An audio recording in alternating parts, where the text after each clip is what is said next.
Ser podcast. Barcelona 92. ¿Tú has estado en las Olimpiadas? Con Rosario fui. Bueno, con ella, con Epi, con Fermín Cacho, con Conchita Martínez, con todos los cracks. Qué majo, Epi. Qué alto. Pero vamos, que no te suenan, ¿no? El cine en la Ser con Pepa Blanes. ¿Cine en la Ser? Con Pepa Blanes. Sí. Javier Cámara, Diego San José, ¿qué tal? ¿Cómo estáis? Bien, ¿no? Escuchando la magnífica voz. A ver si va a ser el cine en la Ser con Javier Cámara. ¿Qué es esto? Hazlo ahora, que ya sé. El cine en la Ser con Pepa Blanes. Oye, ¿no? Oye. Lo voy a coger, te voy a pagar. No podemos pagar derechos de autor, lo podemos utilizar, ¿no? Te voy a pagar derechos de autor. Pero es que me ha gustado mucho la voz vuestra porque es el cine en la Ser con Pepa Blanes. No, es como para arriba, ¿no? Sí. Es muy bonito como lo hace la dobladora. Bueno, vosotros habéis hecho una dupla estupenda y no se ha roto, sigue aquí. Después de Vota Juan, vamos Juan, venga Juan, que nunca sé si es el orden correcto. Lo has hecho bien. Nadie lo sabe. Está bien. Está correcto. Pues que nos hicisteis reír con cierta amargura, ¿no?, de las miserias de nuestra política. Si no me asegura al 200% que en la próxima remodelación de gabinete no me ofrece el Ministerio del Interior, el de Justicia, la presidencia del Congreso o el vicepresidente, un puesto en el que yo podría desarrollar perfectamente todo mi potencial. No, si no me ofrece eso, me voy bye. Dimito ya, se acabó.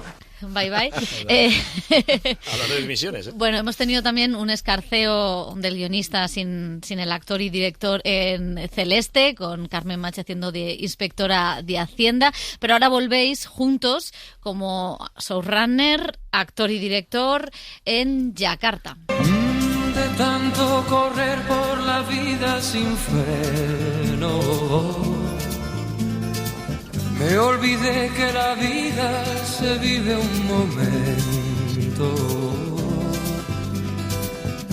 Bueno, Yakarta cuenta la historia de un profesor de gimnasia que fue joven promesa del bádminton, que lo echaron de la federación y que entrena a chicas a las que ve cierto futuro. Empieza a entrenar al personaje de Carla Quílez, que está espectacular, Carla Quílez, y vamos descubriendo un poco la vida y los secretos de ambos. ¿Sabes dónde está Yakarta, sí o no? ¿El qué? Yakarta, la ciudad. No sé, lejos. Te va a encantar cuando vayas. ¿Yo ir a dónde? José Ramón Garrido. Doy educación física en el Instituto Palomeras, de Vallecas. Joserra. ¿Tú? Mar. Mar. Me gusta Mar. El nombre. Mar. Pero para ir a Yakarta primero tienes que ir a Totana. Es cierto. Para ir a Yakarta hay que ir antes a Totana. Totalmente. ¿Por qué el bádminton y por qué Yakarta y Totana? Yakarta, que creo que es el lugar también donde dice que quiere ir Aitana en el documental. ¿En serio? Creo que sí. José Ra y Aitana compartiendo inquietudes, ¿no? Jamás lo hubiese pensado José Ramón Garrido. El bádminton, sobre todo, pues porque creo que hay una cosa muy bonita en el hecho de que incluso ganando te parezcas mucho al que no ha ganado. Es decir, que ganar un torneo en Torrelavega de bádminton tampoco te coloca en un lugar vital muy distinto al que ha quedado séptimo. Y como Yakarta es una historia sobre el tema de fondo, es la derrota y el perder sistemáticamente en la vida, creo que teníamos que lanzar a nuestros personajes por un viaje a través de ciudades sin carisma y enfrentarse a un reto deportivo que tampoco les va a acercar jamás a la gloria, ¿no? Yo creo que al final ahí está como la foto en la que mezclando gasolineras, bingos y volantes, uno aspira simplemente a ser lo menos infeliz posible. Bueno, es una serie evidentemente sobre muchas cosas. Hablábamos de ganar, hablábamos de perder. ¿Por qué os interesaban tanto estos personajes que son tan perdedores? Bueno, a mí los perdedores me caen genial. Tengo mucha empatía respecto a la gente que pierde sistemáticamente. Y para mí una cosa muy bonita de contar, que es que la victoria no requiere ningún proceso interno de nadie de nosotros. Es decir, cuando tú ganas, los demás se acercan a felicitarte. Todo llega de fuera. Y cuando te vas a la cama no tienes que pensar en por qué has ganado. Tienes que disfrutar que has ganado. La derrota es la que nos hace madurar. Es decir, cuando tú pierdes, sí necesitas explicarte la derrota, entender por qué has perdido, posiblemente hasta perdonarte y contarte a ti mismo que no eres tan malo como el resultado. Creo que alguien se hace mayor, en el buen sentido de la palabra, por sus derrotas, sino por sus victorias. Las victorias no te hacen madurar y en cambio creo que la derrota tiene casi una poesía, una literatura que a mí me interesa mucho más, hasta el punto de que me caen mal los ganadores y me caen bien los perdedores. Entonces yo creo que como me siento un guionista que no quiere dirigir, estoy mucho más cerca de un jugador de bádminton que de un Cristiano Ronaldo o un Leo Messi. ¿Y tú de quién estás cerca? Yo siempre estoy cerca de Diego San José, yo no me... porque tiene un pico de oro. O sea, Es un winner, es un fucker y un winner, totalmente. Es un winner, sí, habla de los fracasados, pero desde una cierta, ¿sabes? Desde la altura, ¿sabes? Habla de todos los demás, ¿no? Diciendo, quiero fotografiar a esa gente que está ahí abajo. No, yo estar con Diego y verle la evolución desde Fede Tarras, Juan Carrasco, Celeste, y ahora está Yakarta tan seca y tan cruda, ¿no? Porque es que Yakarta, yo me imagino que Yakarta es un sitio como muy frondoso, muy vegetal, muy verde, y en el fondo esta serie es como el viaje a ninguna parte, o sea, una estepa castellana y un lugar así de estos, vemos a estos dos personajes todo el rato muy solos, muy perdidos, ¿no? Muy fracasados y muy tristes. Y entonces yo lo quiero seguir a donde sea, porque, o sea, quiero que siga contando conmigo porque me hace grande y lo quiero mucho además. Qué bonito, Es mutuo. No, es que nos hemos hecho amigos, la verdad, es que es como claro. Tremendo. Y a ti te ha hecho esta serie en el tono que tiene, ¿no? Mucho más amargo, triste, podemos decir, oscuro. Repensar también toda esta dinámica de ganadores, perdedores, qué relación tenemos con el éxito en nuestra vida, con el fracaso. Es que el éxito no es mentira, porque es verdad, porque te dan un Goya y es maravilloso, y te dan una serie y ganas dinero y sales en las revistas. Pero en el fondo es que lo que importa es lo que está detrás de todo eso. O sea, es que normalmente en la vida viene todo junto. O sea, por poner un ejemplo inventado, quiero decir, te dan un Goya y te muere tu padre, ¿sabes? O sea, es que dices, entonces hace poco a un amigo le pasó, ¿no? Le estaban dando un premio por una cosa y el día anterior estaba enterrando a su padre, y además todo como muy fortuito, y todos le vamos como diciendo, ¿cómo estás? Y dice, bueno, pues dedicándole el premio a mi padre, ¿no? Entonces, ¿estás contento? Sí. ¿Tienes éxito? Sí, pero llevas 3 años sin ver a tu padre y se te ha muerto, y de repente te reconcome una cosa de fracaso vital por haber peleado por otras cosas. Cuando uno decide ir por un sitio, estás dejando de ir por un montón de otros sitios. Entonces, pues no es un fracaso, es una decisión, es la decisión de la vida, y a veces, pues a los 10 años que llevas por ese camino te das cuenta que era el camino equivocado, y dices tú, bueno, década perdida, ¿no? Vamos a volver a empezar.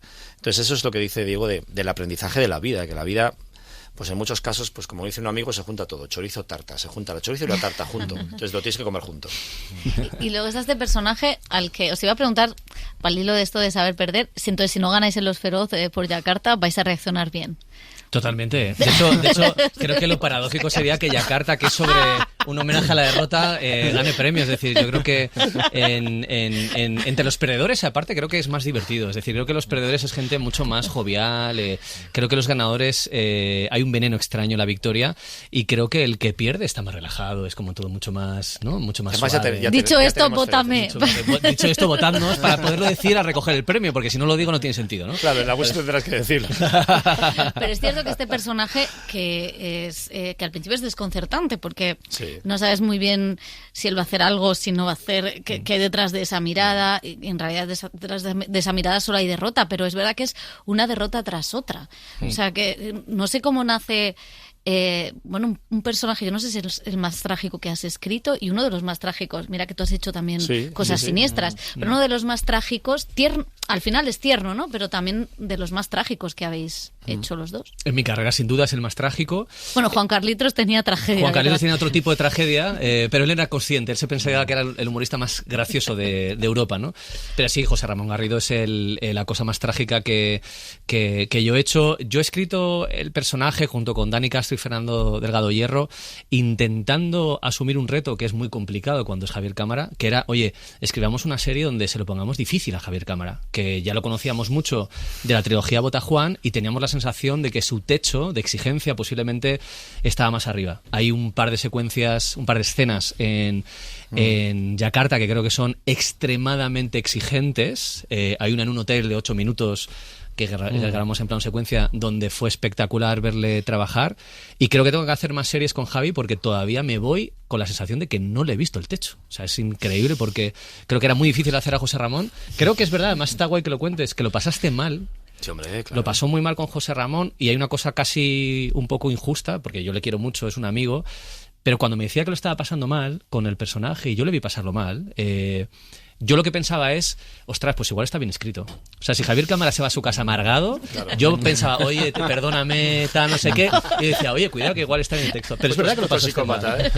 No, a mí me ha gustado mucho este viaje. Me gusta mucho porque a mí me gusta que me tensen las cuerdas, ¿no? Y también aquí hay otra parte del trípode es Elena Trapé, que yo ya lo dije, bueno, lo he dicho varias veces, pero creo que el año pasado fue el año de Elena Trapé junto con Yo Adicto y Celeste y varias cosas más que había dirigido, porque lo dirigió todo ese año y todo lo más exitoso. Y Elena también ha afinado mucho este trío que formamos, ¿no? A mí me gusta mucho el personaje, y sí es verdad que lo pasé mal porque es un personaje que es una víctima, pero destroza todo lo que toca. O sea, todos los daños colaterales son muy graves. Sus daños colaterales son muy graves. Su familia la ha destrozado. Su hija y su mujer, ¿no? El capítulo 4 que es demoledor. O sea, y esa mujer habla de otros niños que también perdieron mucho y sus familias, ¿no? La Federación no le habla. Luego la Federación cuenta lo que ha pasado con este hombre también. Tienen su propia versión de los hechos, ¿no? Pero cuando descubres cuál es el dolor de José Ra, lo entiendes, empatizas con él. Y sí es verdad que durante una parte de la serie te da bastante miedo. O sea, te da miedo porque dices, sí, estoy empezando a entenderte, pero creo que eres más oscuro de lo que pareces, ¿no? Y es que, claro, ese tipo de heridas, que a los que no estamos acostumbrados a ver ese tipo de heridas, tú no sabes cómo reaccionar. Entonces, claro, yo no sabría cómo reaccionar ante alguien que te cuenta eso, ¿no? Y dices, pues claro, no sé, es que eres muy mayor para que alguien te ayude ya, ¿no? Si no te ha ayudado nadie desde los 14 a los 60, ya ¿qué vas a hacer? Si has destrozado a tu familia, has destrozado... Y esta niña está en el camino de que la destroces también, ¿no? Entonces, tenía mis dudas siempre con José Ra. Sabía cuál era el final, pero interpretarlo... De verdad, darle cariño, me costó darle cariño. Y eso que es un personaje absolutamente necesitado de cariño, pero es que... Joder, es que, claro, es que tiene una ansia de venganza tan grande, o sea, le mueve la venganza, que es un motor maravilloso el que decía Diego, ¿no? A veces el amor, hablamos de que es un motor importante, pero es que la venganza es todavía más fuerte, ¿no? Y después se encuentra con una niña que también es una niña que tiene una rabia dentro tremenda, ¿no? Son dos personajes muy bonitos y además se complementan, ¿no? Cuando podrían salir disparados el uno con el otro. Y no sé si como guionista es la primera vez que te planteas dosificar el misterio, porque es verdad que en cada capítulo vas conociendo una parte de esa herida de José Ra y de Mar, de los dos, pero poco a poco vas viendo, ¿no? Qué le pasa a este hombre, por qué va al coro, qué le pasa con su exmujer y con su hija, dónde está esa herida, y poco a poco le vamos conociendo. Eso no pasa en el primer capítulo, sino que hasta el final no vemos qué es lo que realmente le pasa. Y de hecho, fíjate, en esto que cuentas, necesitábamos la generosidad de que Movistar Plus y de Mediapro Studio nos dejaran escribir una serie que se esconde a sí misma durante 2 episodios. Es decir, que es algo que el algoritmo te exige. Es decir, que en el primer capítulo ya coloques todos los caramelos para que el espectador ya tenga las cosas más llamativas desde el arranque, ¿no? Entonces nosotros proponemos un reto en el que no valía con que nosotros lo viéramos claro. Necesitamos que también asumieran ellos el riesgo. Y es que efectivamente, para mí la serie, yo es la primera vez que he escrito algo que esconde otra cosa dentro, que no estamos colocándola ni en el tráiler, ni en el teaser, ni en la promoción. Pero efectivamente, vosotros que habéis visto la serie esconde 2 temas muy complicados que podrían haber sido la bandera de la serie. Pero no queríamos hacer la serie de esos temas. Queríamos recordar una cosa que me parece muy interesante, que es que cuando tú eres víctima de ese tipo de traumas, no solo eres víctima de ese tipo de traumas, sigues necesitando ser un padre, un amigo, un profesor, y la vida sigue, pese a todo, y queríamos contar lo que rodea a alguien que ha sufrido eso sin poner el foco solo en estos problemas. Está diseñada así, pero yo pensé que tal vez, y era razonable, nos dijeran, nada, colócanos en el primer capítulo los datos de todo. Y durante 2 episodios la gente no va a saber exactamente por qué se comporta así. Y creo que esto nos permite hacer una cosa que me parece muy chulo, que es que más de un espectador creo que va a sentir que ha pecado en sus prejuicios. Es decir, que cuando va a llegar en el capítulo 3 la revelación de qué está pasando, creo que lo normal es que mucha gente se haya equivocado en el análisis, y es que al final creo que hasta que no nos sentamos mucho rato a hablar con la gente, no sabemos qué le duele a la gente, ni qué herida tiene.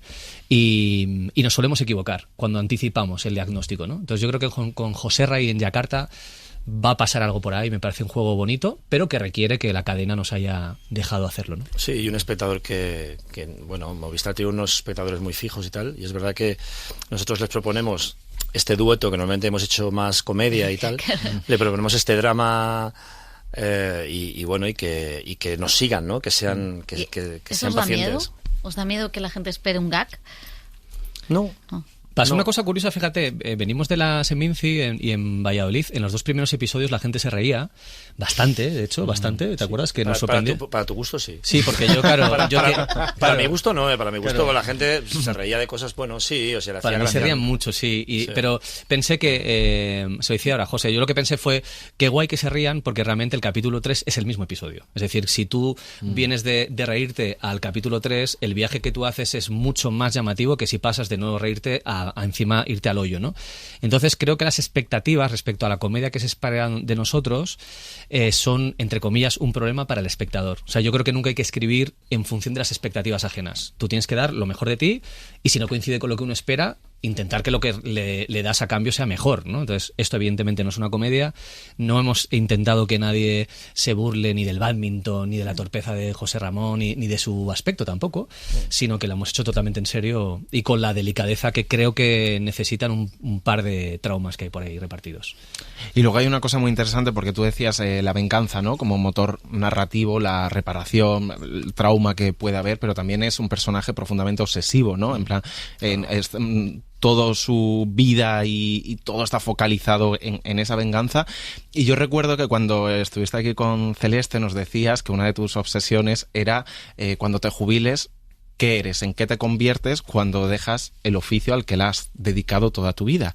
No sé si eso conecta algo, Celeste, con esta serie, porque este personaje también es cuando lo sacan del lugar en el que ha estado y ha crecido, aunque arrastra una herida muy profunda. También es incapaz de asumir que su vida ya no puede ser eso. Si creéis que tiene algo de eso, de esa relación con el oficio, con el trabajo, con a lo que yo me había proyectado en mi vida desde joven. De hecho, fíjate que hay una frase cuando le dice Julio Iglesias, ¿no? Que le dice, ¿tú a qué te dedicas? Y le dice al bádminton, y dice, ¿te ganas la vida con el bádminton? Y dice, no, me has preguntado a qué me dedico. Es decir, que a veces uno se dedica a una cosa que no es su oficio, aunque culturalmente estamos enseñados a que somos lo que nos dedicamos profesionalmente, ¿no? Y creo que la serie también habla de los juguetes rotos. Es decir, cuando tú has sido... Te han hecho creer en las Olimpiadas de Barcelona 92, recordemos que había un montón de atletas españoles a los que durante un día les hicimos creer que eran nuestros representantes y hoy en día nos tienen que explicar que estuvieron allí porque la memoria es muy injusta y muy desagradecida y se nos ha olvidado. Y creo que ser un juguete roto, ostras, es un peso que hay que arrastrar con él. Sí, y sobre todo además Joserra estaba representando a España en unas Olimpiadas y ya le había pasado todo lo que le estaba pasando. Ha habido varios casos, nosotros nos hemos basado en varios casos incluso de algunos atletas y tal, deportistas, no hemos leído mucho sobre el tema, ¿no? Y claro, es tremendo porque es un personaje que se siente muy culpable él de lo que le pasó, ¿no? Hay un momento maravilloso al final de la escena en el capítulo 3 que le dices que para mí también era un referente, o sea, yo también le quería, era una persona a la que yo amaba, o sea, aquello que me hicieron yo a esa persona le quería. Entonces, es alguien que todavía no ha puesto en orden nada, ¿no? Yo siempre pienso que Joserra es una bola de nieve que ha caído y se ha estampado contra como una luz, ¿no? Y luego de repente se ha levantado como ha podido y ha empezado a pensar que sigue siendo la misma persona. Y no lo es. No lo es. Entonces, siempre nos imaginábamos cómo lo había hablado con su mujer, o cómo lo había planteado con su hija, o cómo lo había hablado en la federación, o cómo había planteado esa cena de la que tanto se habla, ¿no? Que si hubiese una temporada 2 estaría maravilloso ver qué pasó en esa cena, ¿no? Entonces hay una serie de misterios todavía que a mí me gustan de Joserra que sirven para llenar ese puzzle, ¿no? Y sí, ¿no? Ha sido muy gratificante hacerlo, sobre todo porque había muchos lugares en sombra que había que darles luz y no había respuesta para ello tampoco, ¿no? Te tienes que inventar ese trauma en ti. Y luego es muy bonita la escena al final, ¿no? La escena en la comisaría. Pues maravillosa. Claro, es un poco... Sabes que se rodó el primer día esa escena, para que veas un poco cómo es la cosa, ¿no? Pero que sí que de alguna manera había no sé si un intento de reparar los juguetes rotos, pero sí de fijarse porque juguetes rotos en el deporte, pero vivimos en una industria donde también se generan todo el rato, totalmente, ¿no? Y en un país que cada vez genera más juguetes rotos. Totalmente, sí, fíjate que nosotros desde la ficción o desde el audiovisual no podemos criticar al deporte por generar juguetes rotos, porque creo que también nosotros somos una industria con una capacidad tremenda, ¿no? De hacer, de dar un momento de gloria a alguien y no volverle a regalar nada, ¿no? Sí, hay una cosa ahí ahí climática en el último episodio que tiene que ver con... Bueno, creo que hemos intentado hacer algo que, desde luego, desde escritura es muy complicado, que es que no terminar de caer en lo pesimista ni tampoco en lo optimista, o sea, mantenernos en medio, porque yo tampoco me creo esas ficciones donde al protagonista se le castiga sistemáticamente a que todo lo que le pase es malo tras malo tras malo, porque eso, por otra parte, es más fácil de escribir que intentar moverte, ¿no?, entre dos aguas y que nunca sepas. Y creo que la vida es así, es decir, que nunca sepas si lo que te ocurre es una comedia o un drama, ¿no? Entonces, hay una cosa que creo que es interesante de Yakarta, más allá del contenido, está en que no es fácil de clasificar. Y es una cosa que hay que agradecer a la televisión que desde hace unos años hacemos, que es que no te obligan a defender un género. Es decir, ya no te obligan a decir, oye, si haces una comedia, que sea mega comedia, y si haces un drama, que sea mega triste. Pues ahí nos movemos nosotros, ¿no? En un momento ahí como medio tragedia, pero medio amargo, pero medio tal, que es el viaje de estos personajes por la España profunda, que a mí me apasiona, que creo que España se cuenta mejor desde Ponferrada y Torrelavega que desde el pueblo más bonito, desde las capitales. O sea, creo que los que somos de provincia entendemos que España está ahí y no en el pequeñísimo porcentaje de gente que vive en las capitales.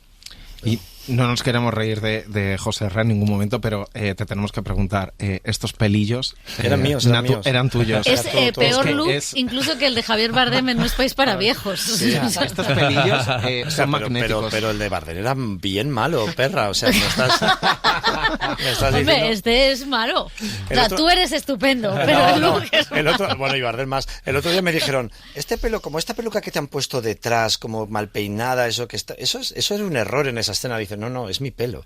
O sea, entonces claro, me viene algún escorzo y dije, joder, es verdad, vaya, es que tengo 3 pelos y encima mal peinados, lo pasaban fatal, pero Aridian y el peluquero, ¿cómo se llama? Lo menos te decir, tú llamas el príncipe, con lo cual ya no... Sí. Qué cabeza. Bueno, perdóname, cariño. O sea, se lo pasaron pipa maquillándome y destrozándome la cara, así, poniéndome pupas y todas esas cosas. Sí. Yo me veo y digo... Pues estoy hasta guapo. No, estaba muy bien. Fíjate que el objetivo del look era que Joserra oliera mal, es decir, el olor no llega a la ficción. Que te diera la sensación de dejado, ¿no? Sí, olerá mal, este señor tiene que oler mal. Sí. Sí, esos chándals deslavazados, sin lavar, sucios, un tío que está pita, pues a mí que no se lava por la mañana, o sea, que es que yo qué sé. Ese es ese señor, ese es el señor que van a ver. ¿Y cómo construisteis la relación entre los dos personajes? El personaje de Carla Quílez, que también está maravillosa, tanto desde el guión como ya en el rodaje. ¿Cómo fue ese trabajo?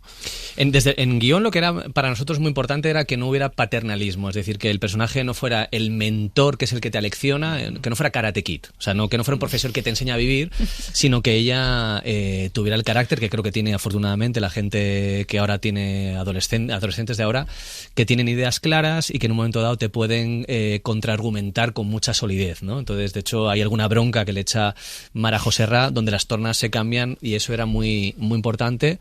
Luego, Carla Quílez es menor de edad y tuvimos que trabajar con mucho tacto la explicación del conflicto de base. Creo que ahí Javier y Carla establecieron una relación más allá de lo profesional, preciosa, porque se han querido mucho, porque Carla te adoptó como a un referente al que mirar mucho, ¿no? Y fue muy guay, porque hubo una escena que se rodó casi al final, en una terraza, en la que los personajes se despiden y ellos se estaban despidiendo también, porque acaba el rodaje, y fue muy emotivo para todos ver cómo los lloros creo que se mezclaban los personajes y los actores. Sí, a mí por ejemplo, la relación con Carla fue muy bonita, porque claro, tú dices, estamos hablando de unas cosas que no se deberían hablar con un menor de edad, ¿sabes? Entonces había algunos momentos de Joserra, de comportamientos de Joserra, porque en el fondo tú ves que Joserra es alguien que se quedó anclado en sus 14 años, que es un poco la edad que tiene ella, ¿no? Entonces, él entrena como a él le entrenaron. Él no tiene una base sólida, ni es un psicólogo, ni es una persona que lo que dice Diego, ¿no? No es ningún mentor, no es alguien que ayuda, va totalmente a la contra. O sea, no ayuda en absoluto. O sea, no hace falta la psicología, lo mejor es estar mal para que tu contrincante pague los platos rotos, ¿no? Esa es la teoría de él. Entonces, me costó mucho, a veces, no es ningún sufrimiento, pero me costó decir algunas cosas que digo a una menor de edad. Yo sé que Carla es mucho más inteligente y mucho más madura que yo muchas veces, pero me daba pudor. Esa escena del capítulo 5 me daba mucho pudor decirle, porque además empieza la escena diciendo, yo era un niño. yo era como tú. Y te voy a contar lo que me pasó. Y claro, se lo estaba contando una chica que realmente es menor de edad. No era una actriz de 25 que hace de 16, ¿sabes? Que luego dices, no, es que... Y su madre estaba presente, siempre ha estado presente, Eva, ¿no? Pero en el fondo era una cosa muy pudorosa. Digo, esto no se le debería decir. Así no se debería tratar a un menor de edad, ¿no? Este hombre no debería estar tratando con menores de edad, ¿no? Yo sé que todo el mundo va a decir... Al final sí, ¿no? Al final nos gusta, al final es un tipo que su educación sentimental parece que ha revertido en beneficio para él, ¿no? Porque ella le ha ayudado a dar varios pasos, pero en el fondo hay varias escenas que a mí me costaban, digo, oye, perdona, es que te voy a decir esto, ¿sabes? O por ejemplo el final del capítulo 3, cuando la lleva a ese lugar lejano, ¿no? Y la despierta por la noche y... No digas lo que hacen. No. Spoiler. ¿Sabes? Cuando la despierta en ese hostal de carretera y se la lleva en el coche, ¿no? Y dices tú, Dios mío, faltan 2 minutos para que acabe el capítulo, ¿qué va a pasar? Sí. Pues a mí esa escena me costó muchísimo también. Y no hay palabras. Solo digo, perdóname. Y me costó un juego, ¿sabes? Me costó no llorar. Porque dije... Pero esto no se hace. Esto no se hace, tío. ¿Qué te pasa en la cabeza para hacer algo así? O sea, no puedes despertar a una niña a las 5 de la mañana, sacarla en un sitio, decirle que se vista, meterla en un coche, llevarla a ese sitio y decirle, perdóname. O sea, ¿perdóname de qué? ¿Sabes? Es como... Entonces, eso me costaba. Yo a veces me decía, digo, pero lo estás defendiendo. Y digo, a veces no quiero defenderlo. A veces le quiero pegar. Le quiero decir, tío, no puede, esto no se hace. ¿Sabes? Eso me costaba, a veces me costaba. Luego sabía que iba a evolucionar hacia otro lado, pero había escenas que dices, joder, Joserra, tío, qué poco tacto, coño. Claro, decías lo de no cuentes lo que hacen. Esta es una serie que podría venir, como vienen las cosas de Netflix, no desvelar en el capítulo 5 tal. ¿Se os ha pasado por la cabeza no decir eso? No tiene sentido tampoco. No, pero sí que es verdad que hemos sido súper cuidadosos con los materiales que vendían la serie, pactar con comunicación, qué no contar, no convertirnos en una serie sobre esos temas. Creo que ahora sí que es verdad que hay una tendencia, ¿no?, en que el tema es el argumento de venta, ¿no? La película sobre o la serie sobre. Y nosotros queríamos hacer una serie sobre dos personajes, sobre el badminton, que es muy comercial y que posiblemente podemos aspirar a podéis llegar hacer a un blockbuster. Sí. Claro, hay festivales deportivos en el mundo, podríamos ir a alguno de ellos. Fíjate claro. que yo pensaba en Valladolid, pensaba una cosa que yo decía, oye, si en Yakarta hay alguien que ve que en España hay una serie que se llama Yakarta, querrá ver qué pensamos ¿Seguro? de Yakarta. Entonces de repente da play a esto y de repente ve Ponferrada, Tardajos, Torrelavega, ¿esto qué es? ¿No?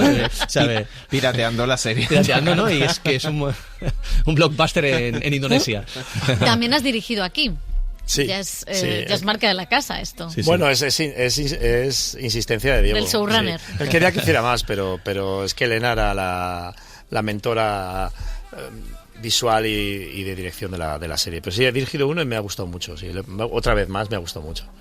Y sí es el capítulo 4, que es cuando él va al pueblo, a su casa, a hablar con su mujer y con su hija de una serie de circunstancias. Sí, del pasado, va a hablar del pasado. Y la verdad que ha sido muy bonito porque he trabajado con Pilar Gómez, que es una diosa que ya trabajamos con ella en Botajuan, que nos quedamos con muchas ganas de volver a trabajar con ella. También hemos trabajado con Nuria Mencía, que está en Botajuan, con David Lorente, que está maravilloso, y que es un actor que es sobrenatural y que hace aquí un trabajo precioso. O sea, nos hemos repetido con gente que nos apetecía mucho. Sí, habéis creado una pandi que está bien, ¿no? Exacto, no somos solo nosotros, no. Y Elena ha venido para quedarse, ya te digo. Claro, sí, por supuesto. Pues Diego San José, Javier Cámara, muchísimas gracias. A vosotros. Que siempre. vaya muy bien. Gracias, Viva el badminton. Viva el badminton. Vivan los volantes. Y que os pongan un polideportivo en vuestro pueblo. Pabellón Diego San José en Irún, ¿no? Pero que lo cuiden un poquito mejor que el pabellón José El Ramón. hijo de Ana Belén, por supuesto. Claro, eso es. Cada día algo nuevo. El cine en la SER con Pepa Blanes. De tanto jugar con los sentimientos, viviendo de aplausos envueltos en sueños,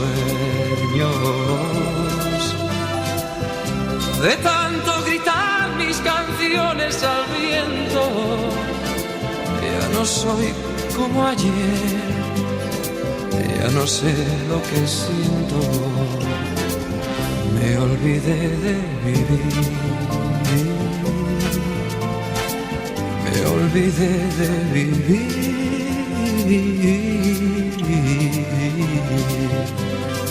Me olvidé de vivir. Me olvidé de vivir.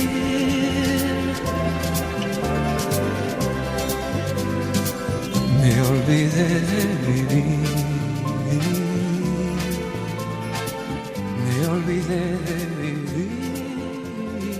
Para no perderte ningún episodio, síguenos en la aplicación o la web de la SER, Podium Podcast o tu plataforma de audio favorita.